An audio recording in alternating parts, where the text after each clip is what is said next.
అప్పుల బాధలు వెంటాడుతున్నాయా? అయితే 6 JVR వారి జాతిరత్నాలు ధరించండి. హలో అండి, అందరికీ నమస్కారం. నేను మీ కట్ట కార్తీక్. గత 4 రోజులుగా కర్నూలులో బస్సు ప్రమాదం జరిగిన రోజు నుంచి ఎర్రు స్వామి అనేటువంటి పేరు తెలుగు రాష్ట్రాల్లో చాలా పాపులర్గా మారింది. ఇతను ఎవరు అంటే బస్సు యాక్సిడెంట్కి కారణమైనటువంటి బైకు. ఆ బైక్ కూడా ఒక 20 నిమిషాల ముందు, బస్సు యాక్సిడెంట్ కంటే ఒక 20 నిమిషాల ముందు యాక్సిడెంట్కి గురైందని చెప్తున్నారు కదా. ఆ బైక్ యాక్సిడెంట్లో శివ అనేటువంటి ఒక కుర్రవాడు బైక్ తోలుతున్నటువంటి వ్యక్తి చనిపోయాడు అక్కడికక్కడే ఆ బైక్ ప్రమాదంలో. కానీ బతికి బట్టగట్టినటువంటి వ్యక్తే ఎర్రుస్వామి. అదే బైక్ మీద ట్రావెల్ చేస్తూ ఉన్నారు, వెనక కూర్చొని ఉన్నాడు. డివైడర్కి గుద్దినప్పుడు అక్కడికక్కడే శివశంకర్ చనిపోయాడు. కానీ ఇతను డివైడర్కి అవతల పక్క పడ్డాడంట, ఇతను బతికిపోయాడు. ఇతను జరిగినటువంటి మొత్తం అన్ని సంఘటనని, ఆ బైక్ యాక్సిడెంట్ ఎలా జరిగింది, వాళ్ళు తాగారా లేదా, తాగితే ఎక్కడి నుంచి మందు కొనుక్కొచ్చుకున్నారు, తర్వాత ఆ బస్సు ప్రమాదం ఎలా జరిగింది, అన్ని విషయాలను కూడా మీడియాకి ఛానల్స్కి ఇంటర్వ్యూ రూపంలో ఇస్తూ ఉన్నాడు. నేను సుమన్ టీవీ ఇతనితో ఒక ఇంటర్వ్యూ చేసింది. ఈ ఇంటర్వ్యూ కనుక మీరు చూస్తే నాకు అనిపించింది అయితే ఎర్రిస్వామి అనేటువంటి పేరు కరెక్ట్గా ఇతనికి పెట్టారేమో. సరే, ఒక పేరును తప్పే పెడుతున్నాను కాదు నా ఉద్దేశం. అసలు ఇతను మనిషేనా నాకు అనిపించింది. నాకు 2-3 పాయింట్స్ ఉండే మీతో నేను షేర్ చేసుకుంటాను.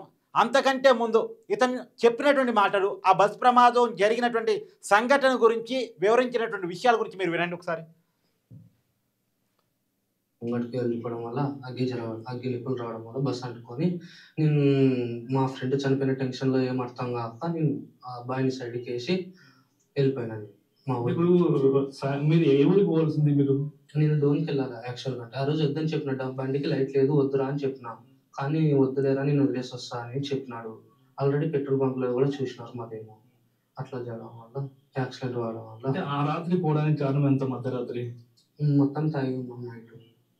అంటే ఎప్పుడు నుండి పరిచయం నీకు శివశంకర్? 3 సంవత్సరాల నుండి పరిచయం శివశంకర్ వాళ్ళమ్మ వాళ్ళంతా మీకు తెలుసా బాగా?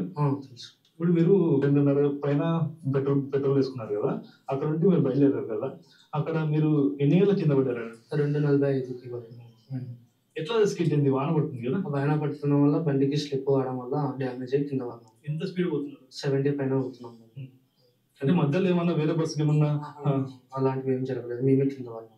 తర్వాత ఆయన స్పాట్లో చనిపోవడం వల్ల నేను ఎస్కేప్ డివైడర్ పైన పడినాను. ఆయన కాపాడి సైడ్కి లాగినాను. ఇప్పుడు కింద పడిన వెంటనే మరి వేరే బస్సు ఏమన్నా బండికి గుద్దిందని ఏమైనా ఉందా? ఉంది, ఇంకొకటి దానికంటే ముందు ఒక బ్లూ బస్సు వెళ్ళిపోయింది. అంటే బండి టచ్ చేసి వెళ్ళిపోయింది. ఈ బస్సు మిడిల్ వేసుకుని వెళ్ళిపోవడం వల్ల జరగడం జరిగింది. ఇప్పుడు ఆ బండి గుద్దక ముందు బండి ఎక్కడ ఉంది? మధ్యలో ఉంది, మిడిల్లోనే ఉంది. అది తగిలిన తర్వాత ఇంకా కొద్ది ముందుకు వెళ్ళింది. ఇంకా ముందుకెళ్ళింది. ఈ బస్సు అనేది జరగడం వల్ల. అంటే నువ్వు శివశంకర్ కింద పడినాక శివశంకర్ ఎప్పుడు చూసినావు చనిపోయాడు అని చెప్పి పిలుస్తుంటే పలుకుతలేడు, స్పాట్ లో వెళ్ళిపోయినాడు. ఆయన సైడ్కి లాగేసి ఆయనని నా పని నేను చూసుకుంటున్నాను. తర్వాత బండి లాగే ప్రయత్నం చేసినాను, కానీ నాకు కొంత ఇవ్వలేదు. అది తర్వాత బస్సు అంటుకోవడం జరిగింది. తర్వాత మొత్తం జాబ్ అయిపోయినాయి. నేను ఐచర్కి వెళ్ళిపోయినా ఊరికి. ఇప్పుడు కింద పడినావు కదా, బండి కింద పడింది, శివశంకర్ కూడా చనిపోయినాడు, శివశంకర్ పక్క లాగినావు, బండి లాగే ప్రయత్నించినావు, అది వేరే బండి వచ్చేసింది. అంటే నువ్వు ఇప్పుడు అక్కడ చాలా వెహికల్స్ పోయినాయి, ఎవరు కూడా హెల్ప్ చేయలేదా నీకు? ఎవరేం హెల్ప్ చేయలేదు ఆ టైంలో. ఎవరు అర్ధరాత్రి టైంలో ఎవరు హెల్ప్ అయితే చేయలేదు. నువ్వు బండి ఆపలేదు, హెల్ప్ అని ఎవరిని అడగలేదు. ఇప్పుడు పన్న ఎంతసేపటికి ఈ బస్సు వచ్చి గుర్తుంది? ఒక 10 minutes అంతే. మరి 10 నిమిషాల వరకు అక్కడే ఉన్నావా? అక్కడే ఉన్నా.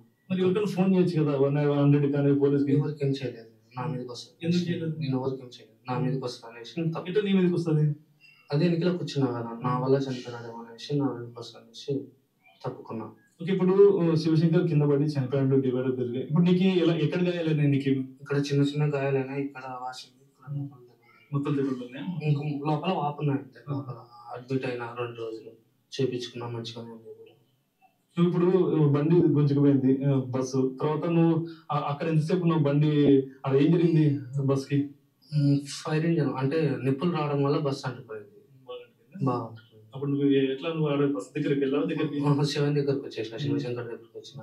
మరి శివశంకర్ ఏమి ఆపడానికి బస్సులో మంటలు ఆర్పడానికి ట్రై చేస్తున్నారు, కానీ ఎవరైతే మనుషులు దింపడానికి అయితే ఎవరు పాటించలేదు. నేను చూసినది అయితే లైక్ ఇది. శబ్దం వచ్చిందా? పెద్దగా ఏం సార్ బొగ్గ నిన్న అంతే. మరి ఇప్పుడు నువ్వు మళ్ళీ అక్కడ నుండి ఎక్కడికి వెళ్ళావు? ఎట్టే వెళ్ళావు నువ్వు? దెబ్బ తగిలేది కదా నీకు కూడా?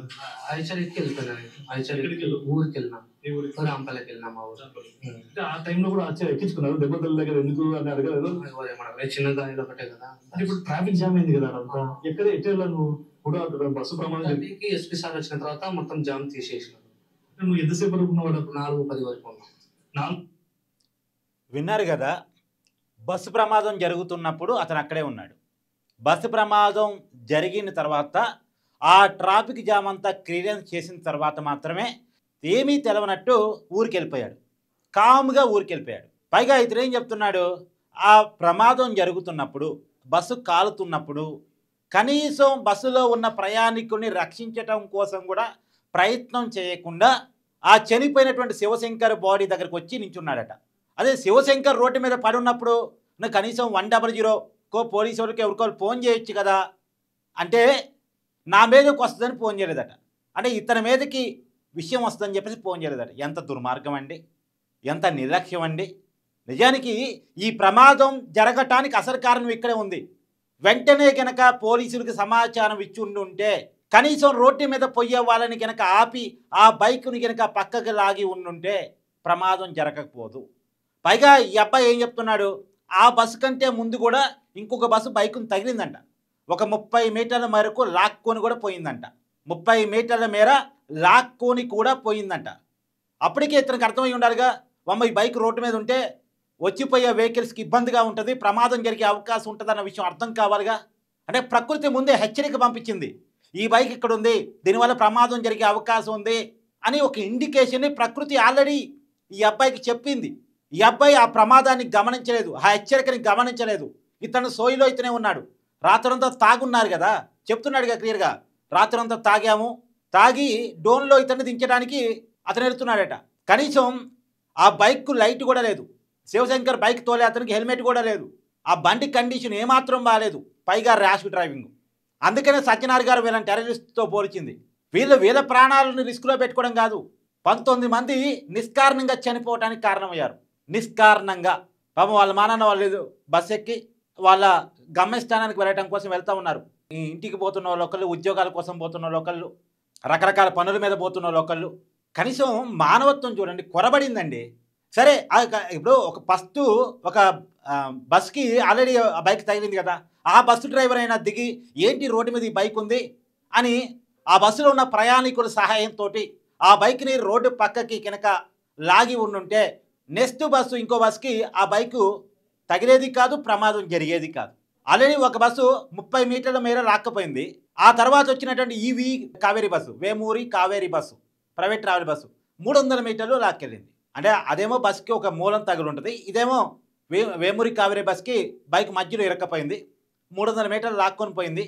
లాక్కొని పోయే క్రమంలో మంటలు వచ్చే బైక్ నుంచి అవి బస్సుకు కూడా పాకి బస్సు ఇంజను కాలి బస్సు మొత్తం కూడా మంటలు వచ్చి ఆ బస్సులో ఉన్నటువంటి 19 మంది అప్పటికప్పుడు సజీవ దహనం అయిపోయారు. కారణం ఏంటి, రోడ్డు మీద 19 వెహికల్స్ ఆ బైక్ను చూస్తూ కూడా వెళ్ళిపోయాట. కనీసం ఆ బైక్ను రోడ్డు పక్కకి లాగుదామని కానీ, అక్కడ ఏదో యాక్సిడెంట్ జరిగింది పోలీసులకు సమాచారం ఇద్దామని కానీ, రోడ్డు మీద పక్కన ఒక బాడీ పడుంది అంబులెన్స్కి ఫోన్ చేద్దామని కానీ, ఇతనికి కానీ రోడ్డు మీద వెళుతున్న ఎవరికి కానీ అనిపించలేదు. ప్రకృతి ప్రమాదం జరగడానికి 20 నిమిషాల సమయం ఇచ్చిందండి. 20 నిమిషాల సమయంలో సమాజం కనుక మేల్కొని ఉండుంటే, జాగ్రత్త చర్యలు చేపట్టి ఉండుంటే ఖచ్చితంగా ప్రమాదం జరుగుండేది కాదు. మనం కేవలం బస్సు డ్రైవర్ నిర్లక్ష్యం మీద మాత్రమే మాట్లాడుతూ వస్తున్నాం. అందుకని నిన్న నుంచి వరుసగా వీడియో చేస్తున్నాను. బస్సు డ్రైవర్ నిర్లక్ష్యాన్ని కాదు అనేది లేదు, బస్సు డ్రైవర్ నిర్లక్ష్యం ఖచ్చితంగా ఉంది. బైక్ మీదకి బస్సు ఎక్కగానే గమనించి కనుక బస్సును ఆపి ఉన్నా, లేదు మంటలు కనపడగానే ప్రయాణికులందరినీ అలర్ట్ చేసి వాళ్ళని దింపి ఉన్నా ఖచ్చితంగా ప్రమాదం జరుగుండేది కాదు. దాంట్లో ఏం భిన్నాభిప్రాయం లేదు. బస్సు డ్రైవర్ నేను అతను కారకుడు కాదు, అతను తప్పేం లేదు అని వెనకేసి రావట్లే. కానీ అంతకుముందే చాలామంది తప్పులు ఇక్కడ ఉన్నాయి. ఇది పూర్తిగా ప్రమాదం కాదు, మానవ తప్పిదం నిన్న నుంచి నేను వాదిస్తూ వస్తున్నాను. మా ఛానల్లో మా జర్నలిస్టులు కూడా ఇదే వీడియోలు వరుసగా చేస్తూ ఉన్నారు. నిన్న నుంచి కూడా మా ప్రతినిధులు తిరుపతి కావచ్చు, మనోజ్ కావచ్చు, వరుసగా వీడియోలు చేస్తూ ఉన్నారు. ఇది కేవలం ప్రమాదం కాదు, ప్రమాదం అంటే ప్రకృతి ఇచ్చినటువంటి శాపం. ఇది ప్రకృతి శాపంగా కాదు, మానవుల తప్పిదం. ప్రకృతి హెచ్చరికలు పంపించింది, ఇక్కడ ప్రమాదం జరిగే అవకాశం ఉంది అని ప్రమాద హెచ్చరికలు పంపించింది. ఆ ప్రమాద హెచ్చరికల్ని మనిషి గమనించలేదు.